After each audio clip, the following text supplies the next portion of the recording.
tidak menjadi petani? Kenapa tidak menjadi tukang sayur? Karena itu merupakan peluang yang sangat besar.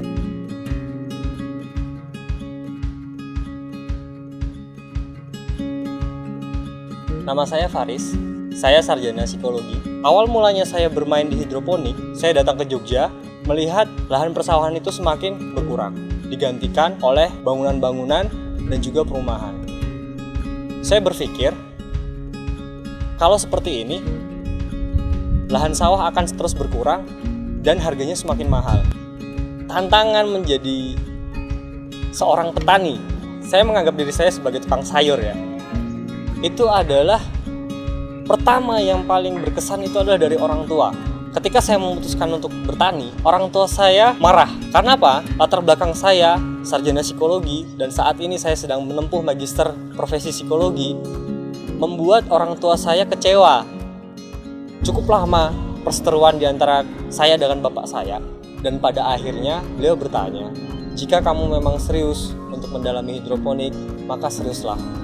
Mungkin selama ini bapak yang salah, menganggap remeh kamu mencoba menjadi petani. Di pertengahan tahun 2017, saya mulai kebingungan mencari lahan, karena jujur saja keterbatasan biaya menjadi salah satu penghalang pergerakan hidroponik ini. Tapi itu bukan jadi alasan. Bertani hidroponik tidak pernah mengeluh soal lahan. Bisa di tembok, bisa di pagar, bisa di mana saja. Syaratnya, tanaman hanya perlu pencahayaan sinar matahari secara cukup. Teman-teman bisa lihat, lahan hidroponik ini berada di atas masjid. Pasti bertanya, kenapa bisa?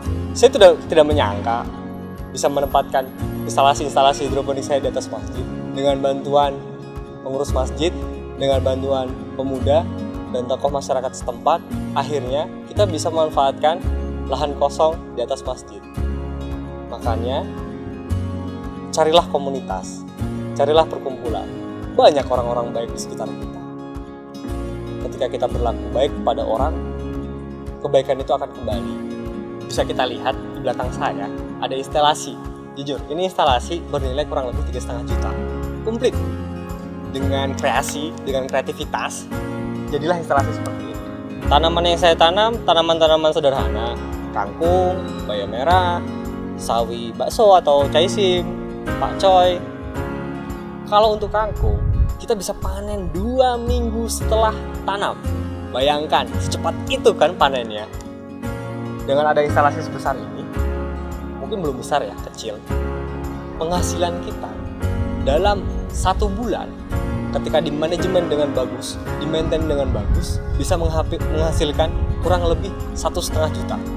Dari hasil kebun kami tidak langsung jual ke supermarket, ke restoran, ataupun ke hotel seperti pada umumnya. Saya di sini meyakinkan kepada teman-teman bahwa hasil pertanian kita untuk ditawarkan terlebih dahulu kepada pedagang pasar tradisional. Harapannya dengan seperti itu, pedagang-pedagang pasar tradisional di sini juga mendapatkan manfaat ekonomisnya.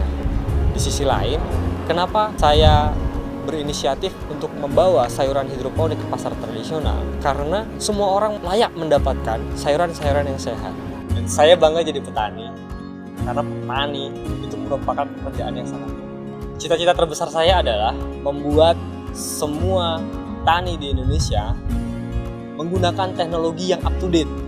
Hidroponik salah satunya. Dengan adanya teknologi pertanian yang sangat berkembang saat ini, ke depannya saya harapkan tidak ada lagi anak-anak muda yang takut memegang cangkul, tidak ada lagi anak-anak muda yang takut bersentuhan dengan tanah, tidak ada lagi anak-anak muda yang takut nyemplung ke sawah. Jadi, pemuda, jangan pernah takut